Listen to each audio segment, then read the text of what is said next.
একজন পিনাকি ভট্টাচার্য না, এরকম অনেক ভট্টাচার্য আছেন, আমি আছি, তারেক ভাই আছে, আরও অনেক ইউটিউবার যারা আছেন, কিছু রিটায়ার্ড অফিসারও আছেন।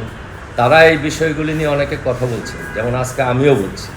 তা আমি সবাইকে অনুরোধ করব, তাদের মধ্যে কারা গঠনমূলক কথা বলছেন আপনারা সেটা বিবেচনা করবেন, কারা ধ্বংসাত্মক কথা বলছেন আপনারা বিবেচনা করুন, কারা হিংসা ছড়ানোর জন্য কথা বলছেন আপনারা বিবেচনা করুন, কারা ক্যান্টনমেন্টে জুনিয়র অফিসার আর সৈনিকদের ডাক দিচ্ছেন একটা কু করার জন্য আপনারা বিবেচনা করুন।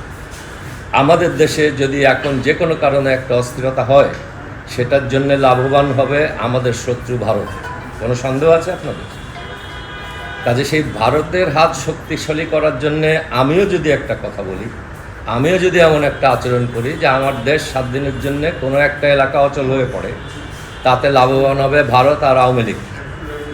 কাজেই আপনারা এই বিষয়গুলির দিকে খেয়াল রাখুন এবং কোথাও ঝাঁপ দিয়ে পড়ার আগে দেশের স্থিতিশীলতা বিবেচনা করুন। আমরা লক্ষ্য করছি গত কয়েকদিন যাবৎ আইসিটি আদালতে কয়েকটি গুম মামলার চার্জশিট দাখিল নিয়ে দেশে ও বিদেশে কয়েকটি ইউটিউব চ্যানেল থেকে কতিপয় চিহ্নিত ব্যক্তি সেনাবাহিনীর অভ্যন্তরে গুজবের মাধ্যমে অস্থিরতা ছড়ানোর চেষ্টা করছে। আগামী ফেব্রুয়ারি 2026-এর সাধারণ নির্বাচন সামনে রেখে তাদের এই হীন প্রয়াস সেনাবাহিনী তথা দেশকে অস্থিতিশীল করার ও নির্বাচন বানচালের একটি নগ্ন প্রচেষ্টা ব্যতীত আর কিছু নয়। আমরা যারা দেশে আছি তারা সেনাবাহিনীর কথিত এই সকল ষড়যন্ত্র বা অস্থিরতা সম্বন্ধে যখন কিছুই জানি না, তখন এই সকল চিহ্নিত ব্যক্তিরা পৃথিবীর বিভিন্ন দেশে বসে সব জানছেন ও অনবরত প্রচারে ব্যস্ত আছেন।